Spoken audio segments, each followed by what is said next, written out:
नमस्कार। एक और नया वीडियो में आप सभी का बहुत बहुत स्वागत है।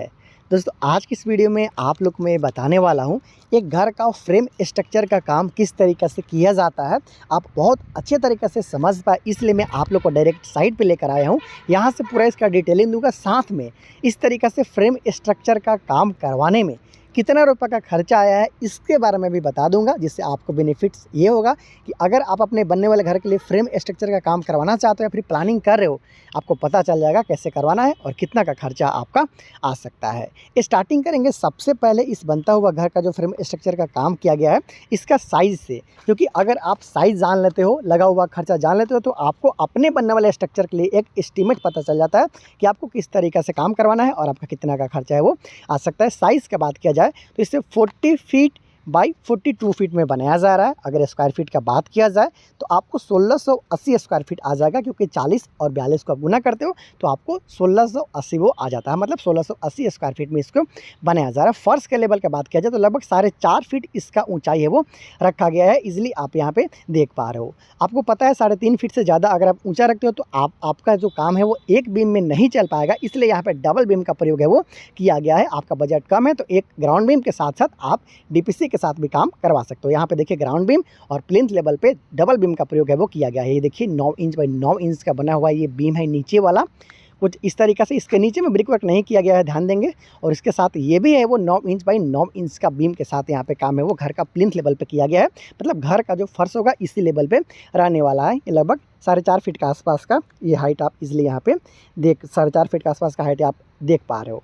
तो इस तरीक़े से ये घर का फर्श का जो लेवल है उसको आपको जो आपके अगल बगल का रोड होगा उससे कम 3 फीट की ऊंचाई पे रखना चाहिए। तो इस तरीक़े से यहाँ पे डबल बीम के साथ आप काम देख पा रहे हो। चारों तरफ से बाहर की तरफ से 10-10 इंच का काम यहाँ पे किया गया है। और ये जो बीम आपने देखा इसमें 4-4 सरिया का प्रयोग किया गया है 12 mm का। ये ग्राउंड बीम हो गया, उसके साथ साथ ये हो गया प्लेन बीम। अब चलते हैं कॉलम की तरफ, क्योंकि कॉलम भी बहुत ज़्यादा इंपॉर्टेंट है। कितना तला तक ले जा सकते हैं उस कॉलम पे वही बताऊंगा। इस लाइन पे आपको टोटल 4 कॉलम देखने को मिलता है, ये देख सकते हो। इसी तरीके से इधर आपको 5 कॉलम है। मतलब टोटल कॉलम की बात किया जाए तो 20 कॉलम के साथ इस घर को बनाया जा रहा है। एक लाइन में 5 कॉलम है और इधर है 4 कॉलम। गुना करेंगे तो 20 कॉलम के आसपास आपका है वो मिल जाएगा। अंदर चल कर आपको कंफर्म कर दूंगा। कई बार का कॉलम इधर उधर भी होता है, साइज़ भी उसको आगे पीछे किया जाता है। तो इस तरीक़े से पट्टी बीम के साथ यहाँ पे लगभग 3.5 फीट के आसपास में छज्जा वो निकाला गया था। इसके साथ साथ एक कॉलम को दिखा देता हूँ कि किस तरीके से बनाया गया है और कितना तल तक आप ले जा सकते हो। ये 15 इंची बाई 9 इंची का बना हुआ कॉलम है, हेवी कॉलम है। ऊपर चल के आपको इसका जो रेनफोर्समेंट है, जो स्टील है, उसके बारे में भी आप लोग को बताऊँगा कितना mm का सरिया किस तरीके से यहाँ पर दिया गया। फिनिशिंग की बात किया जाए तो काफ़ी अच्छा फिनिशिंग के साथ यहाँ पर कॉलम का कास्टिंग है वो किया गया है। ऊपर चल के भी आपको दिखाऊँगा घर का जो स्लैब वगैरह का काम किया गया, सारा कुछ दिखाऊँगा ताकि आप लोग को बहुत अच्छे तरीके से समझ में आए। तो दोस्तों 42 फीट में 40 फीट में बनता हुआ फ्रेम स्ट्रक्चर है। स्टेप वाइज यहाँ पे काम किया जाएगा। मतलब पहले तो आपने देखा कि फ्रेम स्ट्रक्चर का काम किया गया, फिर ब्रिक वर्क किया जाएगा, घर का फर्श बनाया जाएगा, प्लास्टर का काम किया जाएगा, दरवाज़ा वगैरह सारा काम स्टेप वाइज आएगा। और इस चैनल पे आपको देखने को मिलेगा, स्टेप वाइज आपको काम दिखाऊंगा, जिससे आप लोग को और भी ज़्यादा बेनिफिट्स है वो मिल सकता है आपको अपने बनने वाला घर के लिए। और अंदाज़ा चलेगा आपको काम कैसे करवाना है और कितना का खर्चा है वो आपका आ सकता है। चलते हैं ऊपर में भी जो काम किया गया है उसको भी अगर आप देखते हो तो आपको और भी ज़्यादा है वो फ़ायदा हो सकता है। आपको समझ में आता है कैसे काम करवाना है। जैसे कि इसका फर्श का बात कर लिया जाए तो देख सकते हो कि यहाँ पे डस्ट फिलिंग किया गया है। बहुत सारे लोग मिट्टी की भराई कराते हैं या फिर जो बालू होता है उसको डालते हैं, लेकिन यहाँ पे डस्ट फिलिंग है। देखिए मिट्टी सबसे सस्ता हो गया, बालू सबसे महंगा हो गया। लेकिन आप मिडिल क्लास फैमिली से बिलोंग करते हो, उतना ज़्यादा खर्चा नहीं कर सकते हो और चाहते हो अच्छा कि आपको अच्छा सतह मिले तो आप इसका भी इस्तेमाल कर सकते हो। ये डस्ट क्या होता है, चलिए मैं आपको थोड़ा सा उठा कर दिखा देता हूँ। देखिए जो ये घर का फर्श का काम किया जाता है उससे पहले भराई किया जाता है, और ये जो डस्ट है, जो गिट्टी बनता है, जो एग्रीकेट रहता है, उसको बनाने के दौरान जो चूर प्राप्त होता है, जो डस्ट आप बोल सकते हो, तो उसी टाइप का ये जो है गिट्टी बनाने के क्रम में जो व्यर्थ पदार्थ निकलता है बस वही है। आप इजीली यहाँ पे देख सकते हो। तो ये बालू से सस्ता है और मिट्टी से थोड़ा महंगा है। हालांकि अगर आप ऐसा जगह पर रहते हो जहाँ पे पठार या फिर परत वगैरह है और तो वहाँ पे इजीली आपको ये मिल जाता है। और इसके साथ ये देखिए इस तरीक़े से यहाँ पे ये इसका फर्श का काम अभी नहीं किया गया है, ब्रिक सोलिंग किया जाएगा, उसके बाद ढलाई के साथ में इस घर का जो फर्श है उसको कंप्लीट किया जाएगा। उसके बाद फिर टाइल्स मार्बल लगाने का काम तो प्लास्टर के बाद किया जाता है। तो मैं बिल्कुल जो काम किया जा रहा है अभी इसके बाद जो होने वाला है उसके बारे में बता रहा हूँ। यहाँ पे सीढ़ी है, चलिए सीढ़ी के ऊपर लेकर चलते हूँ आपको। बिल्कुल क्लॉकवाइज वास्तु के अनुसार बना हुआ ये सीढ़ी है, फ्लाइट पार्ट है। फिर यहाँ पे लैंडिंग आ गया जिसे हम लोग आम भाषा में चौताल बोलते हैं।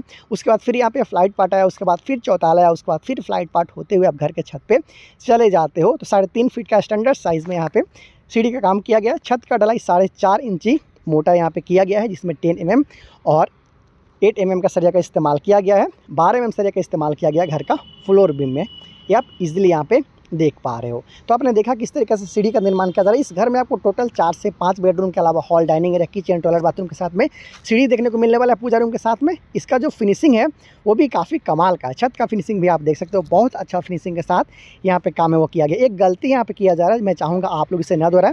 छत का ढलाई करवाते हो उसके बाद जैसे ही डिसेंटरिंग करते हो, मतलब बांस वाली जो लगा हुआ था पटर उसको निकालते हो, उसके साथ उसी समय आपको निकाल देना चाहिए, क्योंकि सूख जाता है तो जल्दी निकालते नहीं। जैसा कि आप अभी भी देख पा रहे हो, मैं अभी कोशिश कर रहा हूँ तो ये प्लास्टिक वो फट जाता है, टुकड़े टुकड़ा में बढ़ जाता है, देख सकते हो कुछ इस तरीके से। तो निकालने में जैसे जैसे सूखते जाएगा, निकालने में आपको और भी ज़्यादा परेशानी का सामना करना पड़ेगा। और जब आप इसको निकालते हो प्लास्टर करवाने के लिए तो आपको कई बार बहुत सारा जो दिक्कत का सामना है वो करना पड़ता है। इसलिए कैसे भी आप डिसेंटरिंग का काम करवाइएगा, बांस वाले जो प्लाईवुड रहता है ढलाई के समय लगा हुआ उसी समय इसको आपको निकाल लेना चाहिए। तो ये सारी चीज़ आप साइड से मैं जो दिखाता हूँ आपको डायरेक्ट साइड से, इन सारी चीज़ को आप सीख सकते हो। और मेरा मोटो भी यही है, निराला कंस्ट्रक्शन बनाने का भी यही था कि आप लोग को हेल्प किया जाए, ज़्यादा से ज़्यादा लोग तक पहुँचा जाए और हेल्प किया जाए। हर तरह का वीडियो आप लोग के लिए बनाया जाए। तो देखिए साइड से मैं आप लोग के लिए डेली बेसिस पे वीडियो बनाता हूँ ताकि आप लोग को ज़्यादा से ज़्यादा हेल्प हो सके। और आप लोग से भी रिक्वेस्ट है कि चैनल को सब्सक्राइब आप नहीं किए तो सब्सक्राइब ज़रूर कर लेना। चलिए थोड़ा और आगे बढ़ते हैं और देखते हैं कि किस तरीके से यहाँ पे काम किया गया है। देखिए कुछ इस तरीक़े से स्लैब कास्टिंग तक का काम यहाँ पे किया गया। वहाँ सीढ़ी है और इसके साथ साथ मैंने बताया आपको 4 से 5 बेडरूम आपको आने वाले दिन में देखने को मिलेगा। तो दोस्तों आप जान लेते हैं कि अगर आप अपने लिए कुछ इस तरीक़े से फ्रेम स्ट्रक्चर का काम करवाते हो तो आपका कितना रुपए तक का खर्चा है वो आ सकता है। जैसे कि ये जो काम किया गया है यहाँ पे 35 रुपये प्रति CFT के हिसाब से आपको मिल रहा है बालू, 45 रुपये प्रति CFT के हिसाब से मिल रहा है आपका गिट्टी, 400 के आसपास प्रति बैग के हिसाब से सीमेंट मिल रहा है।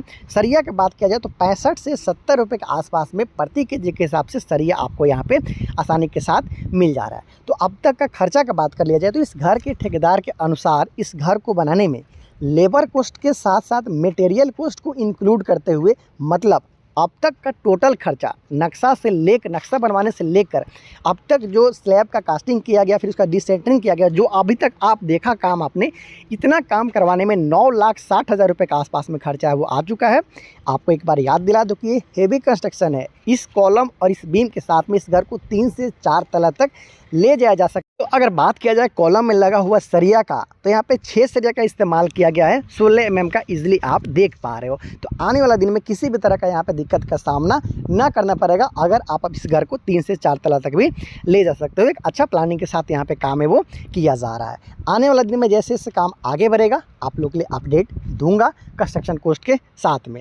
अगर आपको निराला कंस्ट्रक्शन का वीडियो अच्छा लगता है तो चैनल को सब्सक्राइब आप ज़रूर कर लीजिएगा। आने वाला दिन में आपको एक से बढ़कर एक घर बनाने से संबंधित वीडियो मिलता रहेगा। अगर आप मुझसे नक्शा बनवाना चाहते हो डायरेक्टली आप मुझसे कांटेक्ट कर सकते हो, मुझसे बात कर सकते हो। बहुत जल्द मिलते हैं अगले वीडियो में, तब तक के लिए प्रभात और हमारी पूरी निराला कंस्ट्रक्शन टीम को दीजिए इजाज़त। नमस्कार।